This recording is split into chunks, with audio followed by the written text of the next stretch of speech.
Bonjour, ravi de vous retrouver à la une d'Outre-mer L'Info ce lundi. Les pelleteuses à l'œuvre ce matin dans le quartier de Majicavo à Koungou. L'opération Wambushu a repris après le feu vert de la justice la semaine dernière. La destruction des cases en tôle de Talus 2, l'un des plus importants bidonvilles de l'île, s'est déroulée en présence de 150 gendarmes. Nous retrouvons sur place Alda Halidi. Alors pour l'instant, les opérations se passent dans le calme. Vous le voyez derrière moi, les engins de destruction qui sont en pleine manœuvre depuis 4 heures maintenant avec 160 cases à détruire. Alors il faut faire vite car depuis 2 jours, des affrontements surviennent quasiment chaque soir entre jeunes qui viennent ici pour affronter les forces de l'ordre qui sont massivement présentes, mais aussi pour caillasser les automobilistes en représailles à cette opération. Et la plupart des familles concernées, quant à elles, elles sont déjà parties, les dernières ont plié bagages hier soir, ce dimanche. Tout à l'heure, le préfet est venu ici pour rappeler sa détermination. Il était accompagné du maire de la commune. Ce dernier a d'ailleurs été copieusement hué, invectivé par sa population, des habitants à la fois résignés mais aussi en colère. Thierry Suquet, le préfet de Mayotte, a rappelé qu'il reste plusieurs opérations à venir, 7 pour l'instant, avec un seul recours déposé au tribunal. Des prochaines démolitions qui devraient commencer dès la semaine prochaine à la suite de Talus 2. En bref, les 2 derniers suspects manquants dans l'affaire du meurtre du major Arnaud Blanc ont été interpellés au Brésil. Le gendarme du GIGN a été tué le 25 mars lors d'une opération de lutte contre l'orpaillage clandestin sur le site de Dorlin, en Guyane et en Guadeloupe. Les corps des 2 autres pêcheurs disparus en mer ont été retrouvés hier sur la plage de Sainte-Claire à Goyave. Leur bateau avait chaviré jeudi avec 4 personnes à bord. Le groupe d'amis était parti pour installer une bouée au large. Un des marins avait rejoint le rivage pour donner l'alerte. Le corps du propriétaire avait ressurgi le lendemain du drame. Une vague arc-en-ciel a déferlé dans les rues de Saint-Denis. La 3e marche des visibilités LGBTQIA+, a rassemblé près de 2000 personnes pour lutter contre les discriminations et sensibiliser la population à davantage de tolérance. Jean-Michel Mazerolle avec les équipes de Réunion la Première.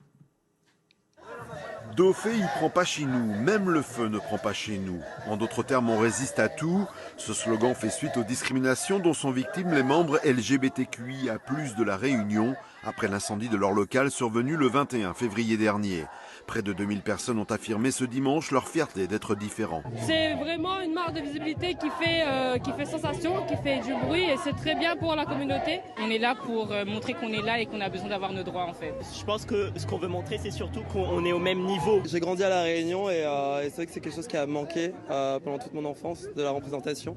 Et aujourd'hui, c'est une grande fierté pour moi de revenir sur mon île et de participer à cette révolution. Je sens qu'il y a une super ambiance, tout le monde s'aime, donc c'est le message qu'il faut faire passer. Particularité de cette 3e marche des visibilités, la présence des familles aux côtés de leurs enfants, homosexuels, bi, transgenres ou non-genrés. J'ai un fils un jour qui m'a dit écoute maman moi je vais aimer un homme et pour la petite histoire il a été très étonné parce qu'on n'était pas choqués. C'est rare et c'est une chance d'avoir un parent qui nous soutient et là franchement c'est une preuve d'amour et de partage et c'est tout ce que je veux. Le slogan précis, c'est que tout le monde s'associe main dans la main pour travailler à faire reculer les haines, que ce soit le racisme, le validisme, la xénophobie et bien sûr la LGBT-phobie. Cette marche des fiertés a rassemblé près de 500 personnes de plus que l'an passé. Fort de ce succès, un nouveau défilé est prévu cette fois-ci à Saint-Pierre le 24 juin prochain.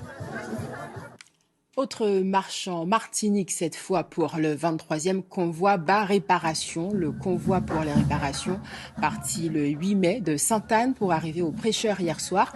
C'était l'ultime et 12e étape pour les marcheurs, alors qu'en ce 22 mai, les Martiniquais célèbrent la fin de l'esclavage sur l'île il y a 175 ans. Dans l'actualité sportive, le bonheur des Lyonnaises emmenées par leur capitaine, la Guadeloupéenne Wendy Renard. Les joueuses de l'Olympique lyonnais conservent leur titre de championne de France après leur victoire face au PSG hier. Et également champion du monde, le boxeur Lionel Picor, le Guadeloupéen, a décroché son 8e et dernier titre mondial en full contact, signé au passage la fin de sa brillante carrière sportive à Anglais au Pays Basque, Francis Gibrien et Hugo Laridon. La patinoire d'Anglais, théâtre d'un soir pour un champion d'exception. Lionel Picor, légende vivante de la boxe pied et poing, Pour sa dernière séance, il remporte une nouvelle ceinture mondiale. Ça me tenait à cœur parce que je me sens bien et je sens que je peux aller au bout. Donc c'est encore un énième et un dernier super championnat du monde. Plusieurs titres à son palmarès, un retour victorieux sur le ring en 2022. Lionel fait face à une légende de la boxe, favori sur le papier, 10 ans les séparent. Moi plutôt qui aurait tendance à rentrer et à mettre moins de coups. Et puis Lionel qui produit beaucoup, qui est assez ouvert, qui se déplace, qui s'accroche et qui remise dans un timing qui lui convient. Agile comme le félin, Lionel ira au bout des 12 reprises du combat. La salle apprécie ce duel où 2 générations de boxeurs ont livré un spectacle d'anthologie qui restera dans les mémoires. J'ai 46 ans depuis 3 semaines, donc pour moi c'est hors norme déjà de perdurer, de performer à cet âge-là. Et le résultat d'une bonne hygiène de vie, de beaucoup d'abnégation et d'un cadre familial exceptionnel. C'était l'adversaire qu'il lui fallait vraiment pour le dernier combat de sa carrière. Et une vraie image du full contact. Franchement, c'était un pur régal.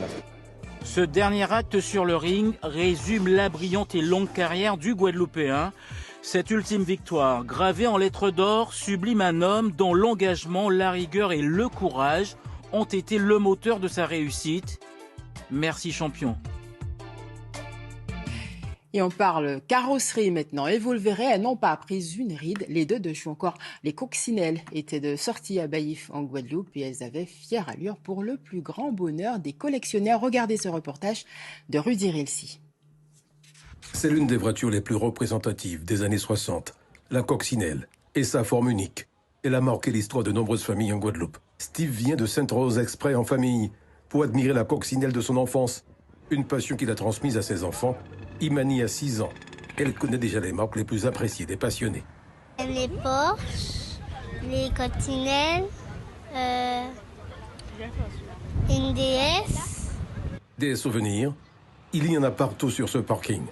Jusqu'au crépitement de l'appareil photo de ce visiteur qui immortalise tout sur son passage.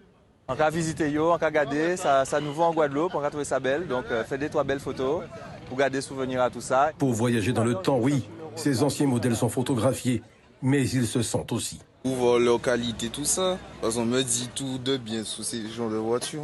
Quelle que soit la génération qui ne connaît pas la fameuse mobilette Grenat, Roselyne s'y est attachée depuis l'âge de 9 ans, au point qu'elle fasse partie intégrante de sa vie, jusqu'à aujourd'hui. J'ai travaillé dans la mobilette, j'ai travaillé dans les champs de canne, dans les champs de melon. J'ai également élevé mes enfants dans la mobilette, emmené mes enfants à l'école à la mobilette. En fait, la mobilette, c'est mon histoire. Et c'est ma passion aussi. En fin de compte, Roselyne est une passionnée de tout ce qui est populaire. Parmi les marques et modèles exposés, la Dedoche a sa préférence. Mon beau-frère, il en avait une, il venait à la maison assez souvent.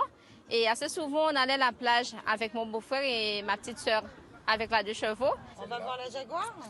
Populaire ou luxueuse, aujourd'hui, tous les véhicules exposés ont été publicités à l'image de cette Jaguar et de tous les souvenirs qui vont avec.